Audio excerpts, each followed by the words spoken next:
All right, my beautiful people. Thanks so much for tuning in to ERGJ TV. This is ERGJ, your conspiracy brother. And we're going to be talking about conspiracy or not, the Afghanistan explosion. And so we're going to be talking about the recent events that took place in Afghanistan today. And so, as we always do, start by making sure that we explain what propaganda is and how it's used. In 2012, actually 2013, a law was passed that would allow the U.S. government to use propaganda against Americans. And so this came through the National Defense Authorization Act. And it basically states that the U.S. government has unbound the legal regulations against using propaganda against foreign audiences and American citizens. The intention, the whole point, is to sway public opinion by using television, radio, newspapers, and social media targeting the American and foreign people in controlled psyops, staged events, scripted events, kind of like Hollywood, psyops, psychological operations, things to mess with our mind. The way that they do that is by using television, radio, newspaper, all of these media conglomerates, CNN, Fox, CBS, ABC, NBC, all your national media that's going to affect the most people. They use those outlets basically to lie to us. It's legal for the government to lie to us using controlled psyops in order to sway public opinion. Now, when we get into sway public opinion, we really kind of have to know, what that opinion is for. What's the purpose?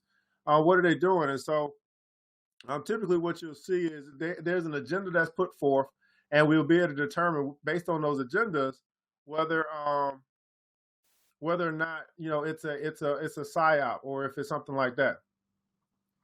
So so we're going to get into that as well. And I got a new thing that I'll be doing here that we'll do at the end, which will be go through a series of 8 questions to determine whether this really is a false flag or not. So let's get right into it, guys. The ISIS claims Afghanistan explosion that kills dozens. This was last updated 5:45 July 23rd.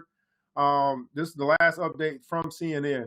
We're using CNN because it's national news. So let's get right into what's going on here. So ISIS is claiming responsibility for killing dozens of people during the peaceful demonstration by a minority group in Kabul, Afghanistan on Saturday. The highlights are another explosion sows terror in the Afghan capital, dozens dead during peaceful protests by minority Hazaras.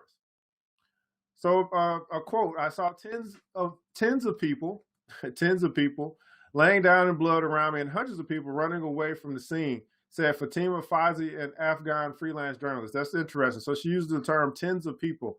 So she saw some people in the, in the 10s, 20s area. So I guess tens would be 10 to 20 people that she saw in blood on the ground, and hundreds of people running away from the scene. All right. So far, 80 bodies and more than 260 wounded people were taken to hospitals in Kabul, according to Ismail Kousi, a spokesman for the Afghan Health Ministry. So 80 people dead, 260 wounded. Saeed Hamed, 30 years old, attended the protest but left before the explosion. He was about 2 kilometers away. Not sure what. He said, as I was watching from my hotel and some people were running toward the scene and some were crying coming from the scene, he wrote in an email to CNN. It's a very sad situation. Everyone was trying to find their relatives or friends. Now, the attack, the worst in months in terms of casualties, drew attention to ISIS instead of the Taliban, which had been blamed for recent bombings. So we got ISIS and we got the Taliban. Now, this particular event is ISIS related. They're saying that ISIS is claiming responsibility. I'm still not sure how that happens. Like, does the group just send an email to somebody or something, say, you know what, we were responsible? Like, how does a terrorist group take responsibility for an event that took place? I mean, is there some type of a communication that must happen from a terrorist group to let people know that, hey, we are a part of it? I mean, how does that really happen? I got questions about that. It's something I won't be able to answer. Maybe you guys will as we continue to seek truth together. We're going to go through these, come back to these pictures later. I really want to go through those pictures. I think it's going to be good for us to do. We'll come back and look at this video as well.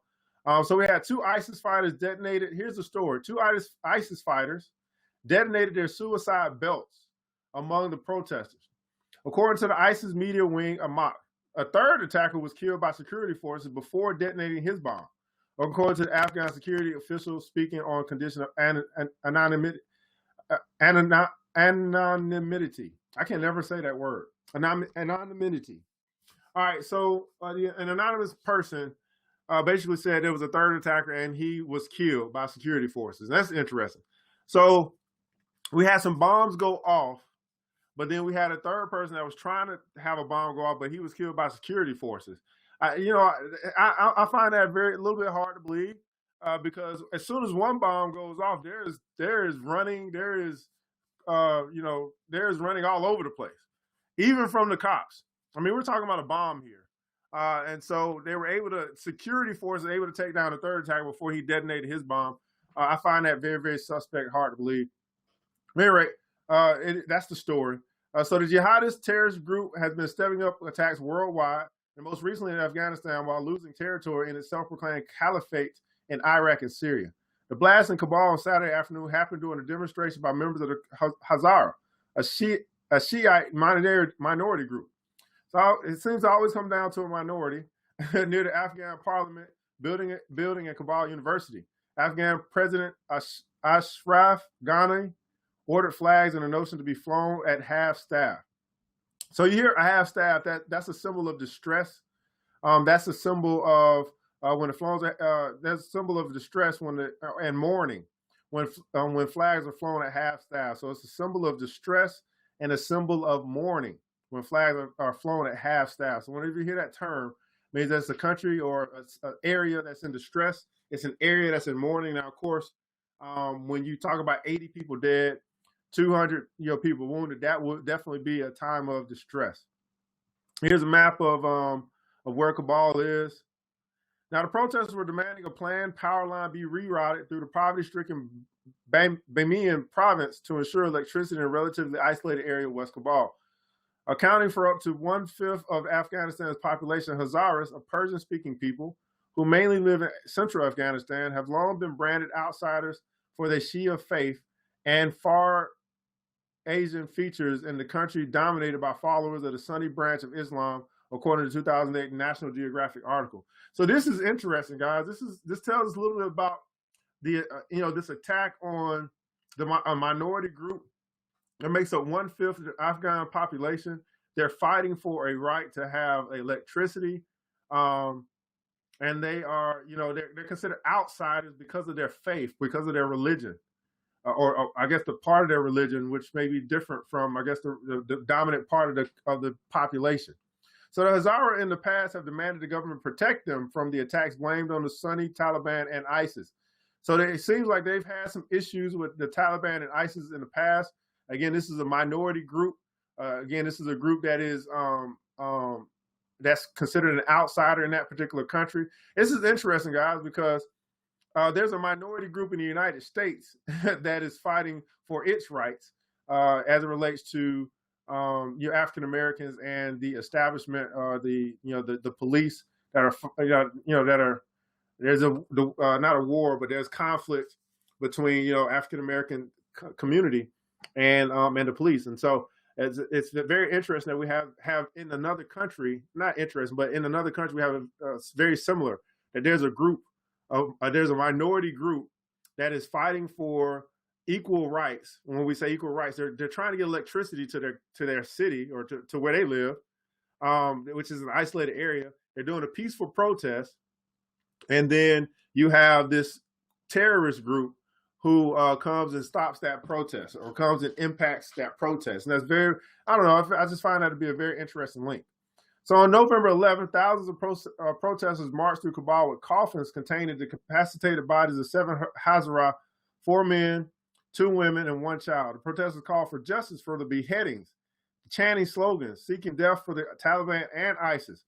So back almost 8 months ago, they basically did a protest in Kabul, the same group, calling for some justice for the beheadings of some of their fellow men, 7 hurrahs, 4 men, 2 women, and 1 child. Look at that.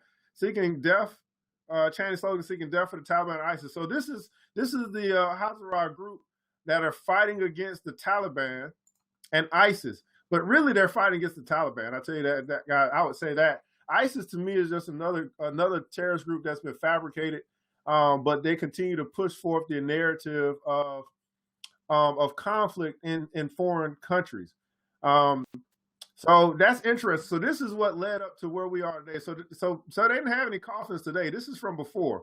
They're carrying coffins saying, hey, we want justice. We want justice for the killing of our people, man. Very admirable. So Saturday's attack is the latest in a rash of kidnappings and bombings in Kabul, which have heightened security fears in the nation's capital. The Taliban have claimed responsibility for other attacks. 3 weeks ago, 2 Taliban suicide bombers killed 34 people when they attacked a convoy of buses carrying newly graduated police officers in Kabul. So, it makes me want to look up the Taliban as well and see if that is another, maybe that's the foreign, foreign group of ISIS. Maybe they are a legitimate terrorist group, or in foreign lands or not. But in my opinion, ISIS is fabricated, just like Al Qaeda. We'll see if the Taliban. We'll have to look that up and do more research on that. When they attacked the convoy buses, so on June 20th in the Afghan capital, a suicide bomber killed 14 Nepali security contractors who worked for the Canadian embassy. The Taliban claimed responsibility for that attack in the text message sent to media organizations. So this is how they claim responsibility, I guess. They send text messages to media organizations, let them know we're Taliban and we did this. I mean, it's very, very strange, very strange to do. I mean, but I guess they want people to know that they're serious and they want people to know who they are, if that is the case. But this tells me you're sending text messages letting media organizations know that you did something. That it says to me it's probably more of a fabricated organization than it is real, in my opinion. But you let me know your thoughts on the Taliban. All right, so United States and other diplomats were barred from traveling by road a short distance from the city's international airport to their diplomatic mission. Instead, they were ferried by helicopter. Okay, so we'll look at that. So meanwhile, the 14-year war against the Taliban in the countryside is ablaze as ever. While the Taliban is the dominant insurgent force in Central Asia country, ISIS has been establishing a presence. So we got these two forces, Taliban and ISIS, terrorist groups forming a presence in Central Asia. I'll tell you why that's important. So here you go. U.S. President Barack Obama announced on July 6th that he would slow the planned drawdown of 9,800 troops supporting the Afghan country because of the precarious security situations, including the emerging threat from ISIS. The last 18 months, 38 American civilian and military have died in the country. Obama noted that the United States was no longer engaged in major ground war as it was in 2009 when it took over with plans to end American involvement. But he said Afghanistan remains one of the poorest countries in the world. Look at that, one of the poorest countries in the world. It is going to continue to take time for them to build up military capacity that we sometimes take for granted. And given the enormous challenges they face, the Afghan people will need the partnership of the world led by the United States for many years to come. So Afghanistan is another one of our allies, and we're basically saying they need us in order to protect themselves. This is interesting. So this tells me this could be a sense where we have ISIS and Taliban. I'm pretty confident ISIS is a fabricated terrorist group that puts fear over there and has them dependent upon us, United States, to protect them. Now I'm starting to have the idea that the Taliban quite possibly could be the same, or the Taliban is there trying to fight off ISIS and trying to fight off the United States as well. The United States typically has their noses in everyone else's business. Our goal, I think, as the United States is to conquer the world, and we would have people to rely on us so that we become their master and they become our slave. Think about here in the United States. I mean, we're dependent upon our government because most of us as regular citizens don't know how to produce our own.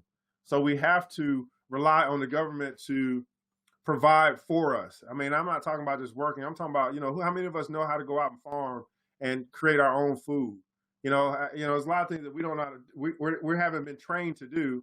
So we rely on the central government to provide some of those services for us to do that. All right, getting back to the story, guys. Other ISIS attacks in Afghanistan, ISIS attacks and ISIS-inspired attacks in Afghanistan include April 18th, suicide bomber on a motorbike. January 13th, 3 ISIS fighters launched an attack on Pakistan consulate. June 5th, Khorasan province of ISIS claimed that it carried out an assassination of Afghan member of parliament Sherwalik Wadark. June 20th, the Khorasan province ISIS claimed responsibility for a suicide attack on a bus carrying Nepalese security guards in Kabul. At least 16 people were killed in that attack. ISIS identified the bomber as something Ahmad and published a photo of him. All right, so here's the questions we're going to ask, man, because we really want to know, is this a false flag? And so one of the first questions, we've got 8 questions we're going to go through, and it's going to help to determine whether this is a false flag. Before we do that, let's go ahead and look at these pictures, guys. Let's go ahead and look at these pictures. We'll watch the video first, see if it plays. I thought this was an interesting video. We'll have to wait on the commercial to get through. Let that play. I thought it was an interesting video.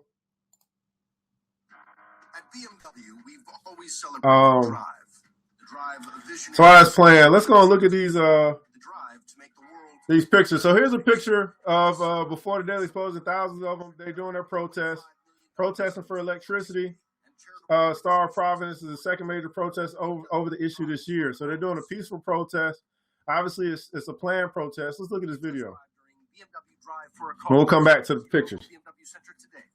Now, I'm not sure if the video is going to come up clean on the recording, but we'll watch it anyway. It's only 30 seconds long. I found it interesting because they talk about it shows the moment that people blew themselves up. But did we really see that? Did we really see that? You got to start questioning what you see, because you'll be thinking you saw something just because it's on there. We'll rationalize with our mind what we really saw. So here's the explosion that went off, and then we have people running. Now I got to ask you this, guys, as you watch this, and maybe you're watching on your own time, start asking yourself this. How fast would you be running if you heard a bomb go off? Look how casual some of these people are. Look at this. Look at it. Oh, let me get it. Look at this guy. Look how casual he is on his phone with a bomb that just went off. Think about this, guy. The bomb just went off. Look how casual he is. This is, I can go through and point out plenty more, but he's still filming, and a bomb went off. There's nothing disturbing about people just running. I'm sorry. We got some people that's just running, but let's look at these pictures.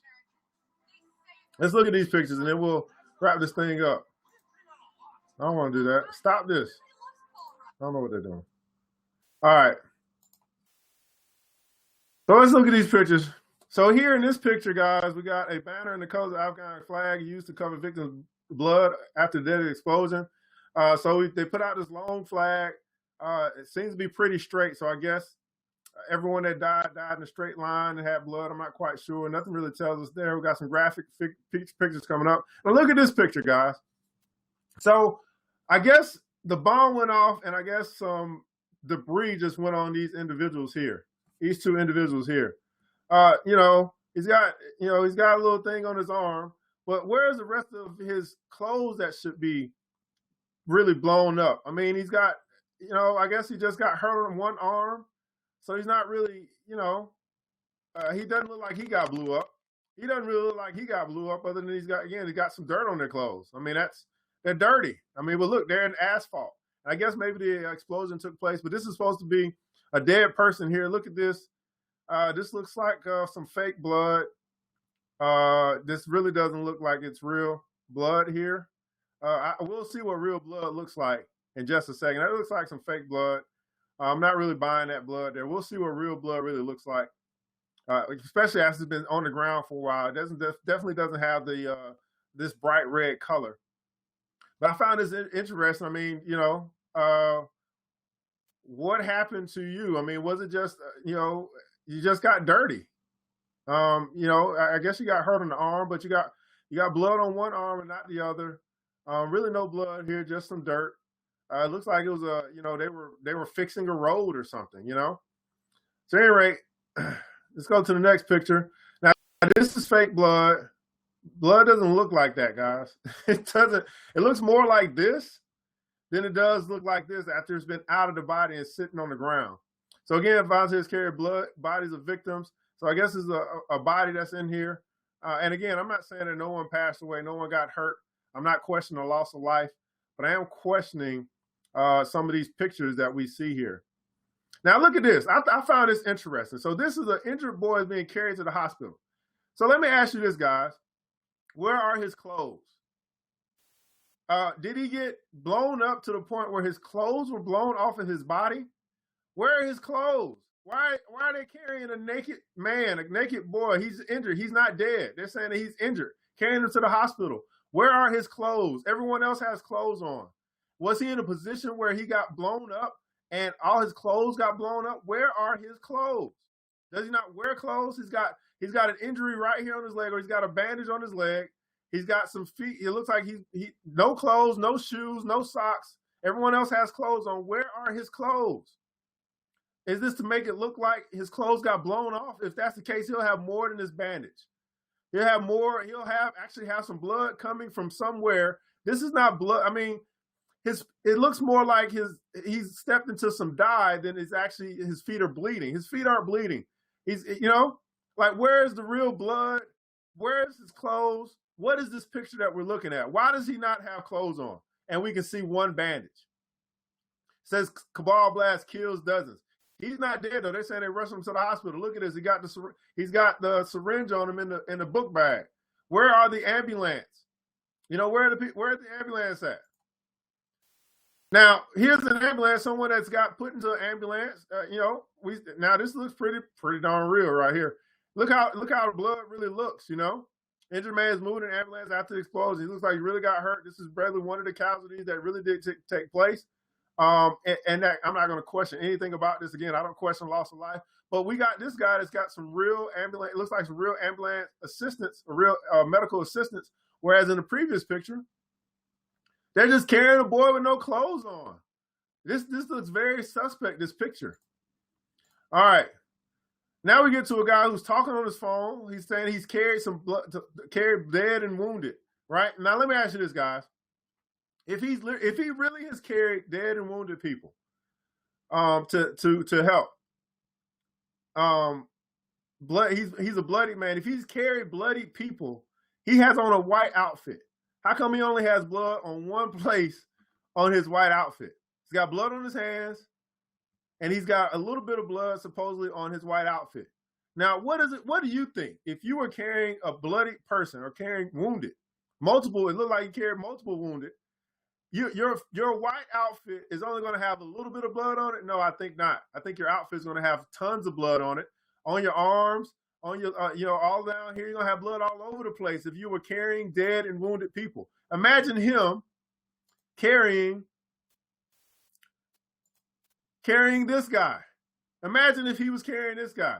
Would his clothes be that clean? This is a fabricated picture. That's an actor.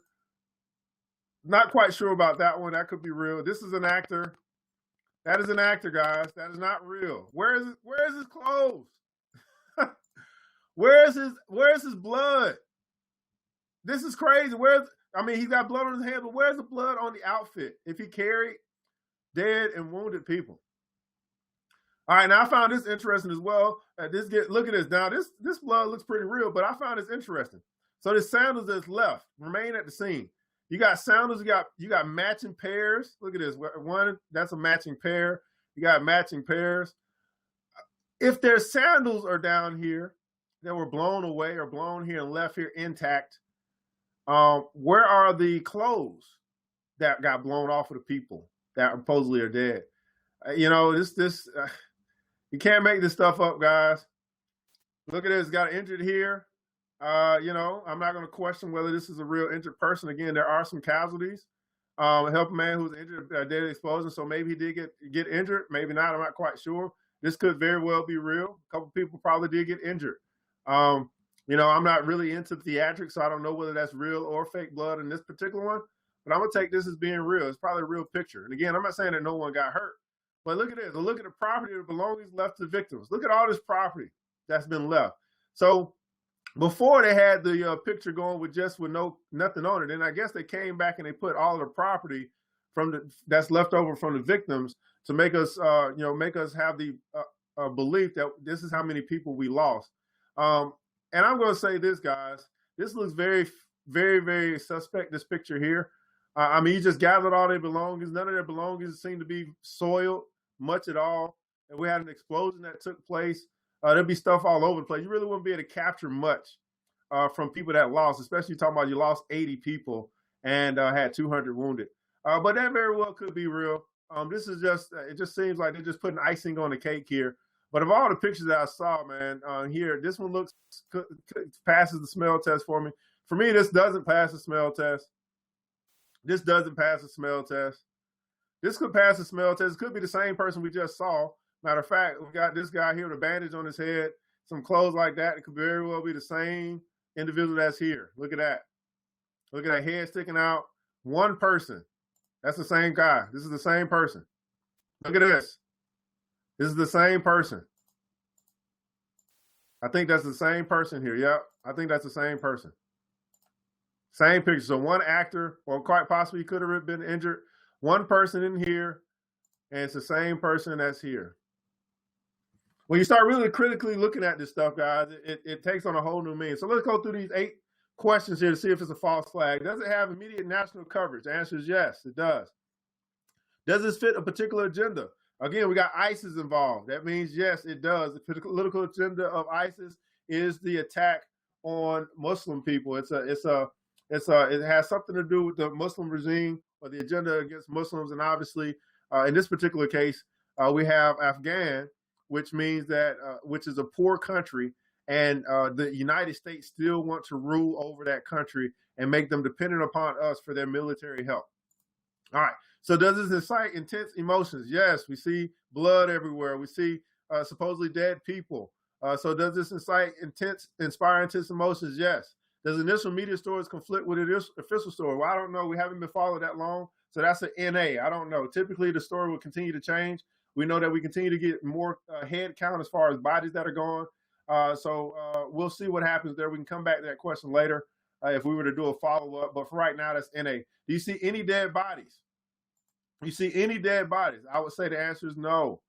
I didn't see any dead bodies. Now, we can go here and we can say in this picture here, he's hurt. He's hurt.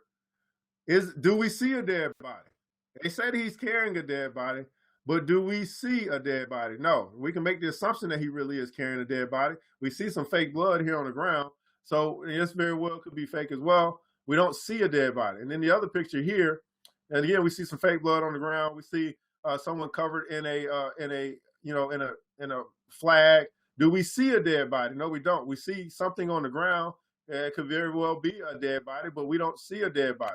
And there's nothing wrong with that. I don't think they want to allow us to see dead bodies. I mean, it's pretty gore, pretty graphic, but we don't see one. This could very well be a mannequin. Could very well be another actor. It could be a lot of things. It could be whatever. We don't know what it is. We can rationalize what it is, but no, I wouldn't say that we see any dead bodies. Are celebrities used to influence the citizens?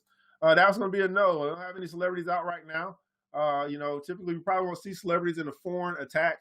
So that's going to be no. Are mainstream media manipulation tactics being used? I would say yes. We see it's being used because, again, we got pictures like this where we have no injury, just dirty from the explosion, I guess. We see fake blood. We see them giving us a picture of a man with no clothes on being carried as if his clothes got blew off of him or something like that. We see a picture of someone that's injured in the ambulance, but we see that same person as if they're giving us a different picture. It's the exact same person that's here.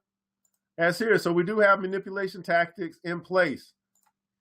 And then did it get the attention of the federal government? Well, that's going to come to play out. Let's update the story to see if we got attention of the federal government. And I would say yes, it did. Again, this is an ally that we want to rule over as the United States. There's probably going to be some speech that comes out from Obama at some point. But I think it definitely did get the government's attention, especially being that we haven't withdrawn our troops from that area yet. So in my opinion, guys, the question is it a conspiracy or not? I would say yes, it is a conspiracy. I would say that this is a false flag. I know people are not gonna want to hear that. Probably not going to agree with me. That's fine. It's all about finding truth. I think I was able to share some things with you today to give you some things to look at as you look into stories yourself. But that's going to be my position on the Afghanistan explosion, that it is a conspiracy and that it is a false flag. They're using controlled PSYOP. Once again, using a controlled PSYOP to sway public opinion toward their agenda. And their agenda ultimately at the end of the day is world domination. World domination is the agenda of the United States and those that are affiliated with the United States, as far as all of our allies. For those that are not our allies, we're looking to take over and control. It's the same way that we did when we founded America. We took over and controlled the Indians, and we took our land and made it our land. It was not our land. We took control of it, and it's the same thing that's going on today. We're looking to take control. It's a little bit different type of control. But when you own and control the resources of a land, you own and control that land. And so Afghan, we're ensuring that that the Afghani people are dependent upon the United States of America to provide protection for them. And it doesn't look like we're doing a very good job if this Afghan explosion really did take place. But I would say it's a controlled PSYOP, and we kind of have to watch out for that. So anyway, guys. This is your conspiracy brother, finding for me just another conspiracy. And all we're doing, guys, we're actually looking for truth. And I believe it's your curiosity that leads you to truth. And once you find the truth, it's the truth that'll set you free.